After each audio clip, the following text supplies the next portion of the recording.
so you want to go to grad school. Art historians have the best job in the world, but the competition is fierce.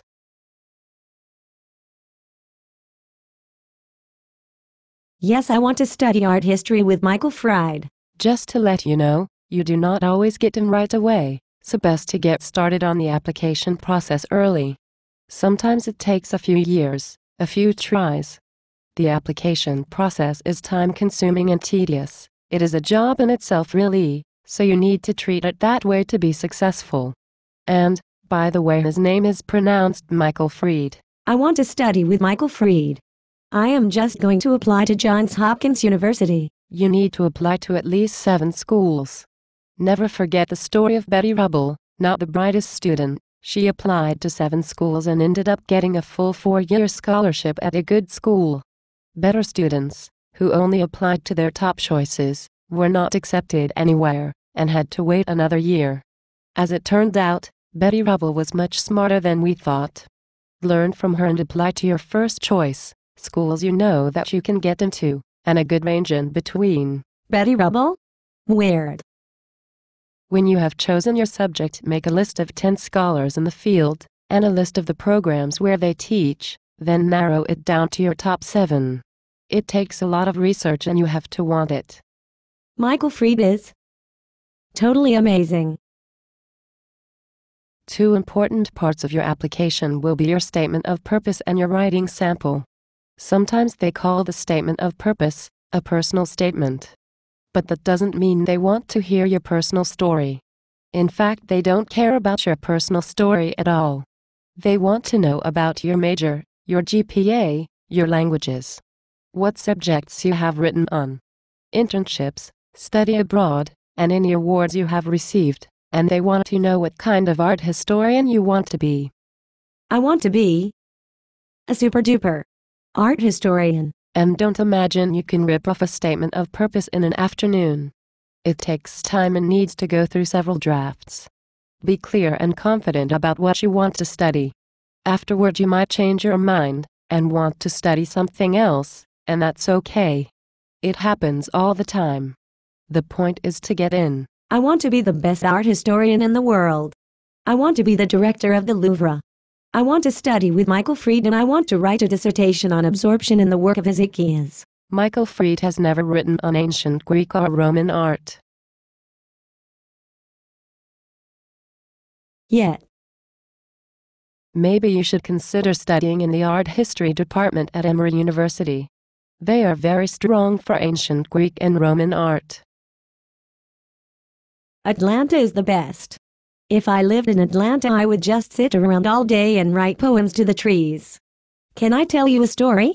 One day, Van Gogh was sitting around, feeling sorry for himself and listening to My Chemical Romance with his one good ear, when Jedis showed up, kicked him in the teeth, and had sex with his mom. You are uncouth. Your sweater is ugly. And your boyfriend looks like Hennessy Young Men. I don't have a boyfriend. And it is a jacket, not a sweater. You need to focus. Each statement of purpose needs to be tailored to each school. Name the professors you would like to work with and explain why. Mention university art museums or galleries if they have them. Mention other important museums and galleries in the region. Libraries are important as well. Libraries are at the heart of great scholarship. Without great libraries, there is no free thought. Baltimore has such great museums, like the Baltimore Museum of Art and the Walters. Plus, it is close to Washington, where there are even more great art museums, and you can travel there easily by train. Your writing sample is key. Faculty want to see that you have mastered a little corner of your chosen field, that you know the major sources, that you understand the difference between primary and secondary sources. Is that dynamite real? Most of all, they want to see that you can write. Your paper needs to have an interesting and imaginative argument, polished prose, good color images with proper captions, with perfect footnotes and a bibliography. Michael Fried is the shit. Pay attention. Applications are due around Christmas time, so you need to get started getting your materials together as early as September. Plus, you also need to request your reference letters. usually from 3 art history professors. Your professors will request your CV, your statement of purpose, and/or your writing sample. The art history website at the University of Carleton has some good instructions about how to request a reference letter from your professor. I could not understand what you said there.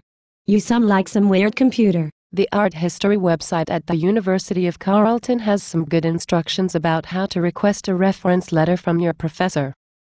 Don't you mean Carleton College? Yes, Carleton College. Smarty pants. I will add a link in the credits. Even the name Baltimore is cool. Be more. In many ways the spring is the hardest part. Because that is when you are waiting to hear. Do not take the rejections personally. It is not at all about you. The departments have their own reasons for choosing certain students over others. Of course, knowing that really does not make it any easier. Often you do not get into your first choice, but sometimes you do. Then there is the question of funding. I will work as a teacher's assistant. In an ideal world you would just contemplate great works of art, read, do research, hang out with your friends, and write philosophy and poetry. I need to work on my languages. Especially my German. They have such great art collections in Germany. I should also tell you that grad school is pretty solitary. More reading than research, at least at first. It's not super social. And as a new student you get to be a part of whatever interdepartment feud is going on. Like visual studies versus art history. Right. But never mind that, just concentrate on your work. Try to get into a private school. Graduates from private schools get jobs before people who attended state schools. They also get more funding for research. Wow. Art history is classist and egregious. Yes. And, on top of that, the average time for the completion of a doctorate in art history is 8 years. 50% of graduate students drop out. 40% of international grad students. At least professors have decent salaries. No, they do not. Working conditions for most art historians are awful. Most art history professors, even at university level, earn less than high school teachers who make on average $51,000 a year. Oh.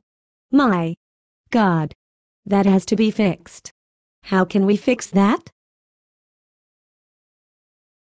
I will tell you next time we meet. For now let's finish these margaritas, take the diamond and the cash and get going. Also, remind me that we need to have a little chat about your outfits. Okay. Your outfits, you mean? Fine. My outfits. Also, why do you sound like a depressed robot? Oh, before I forget, there is one more thing. The best schools often conduct interviews, and candidates are expected to meet with their future advisors. Sometimes they even fly you out for a recruitment weekend.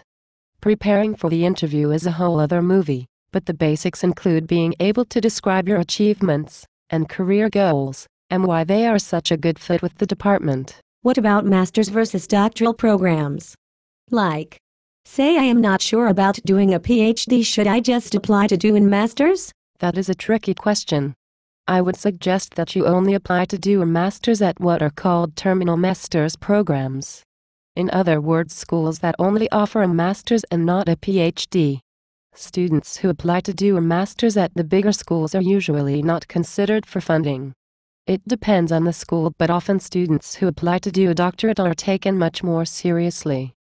Okay, I think we really need to wrap it up. Otherwise it will be too long for stupid YouTube. Right. Until next time. My mysterious masked friend.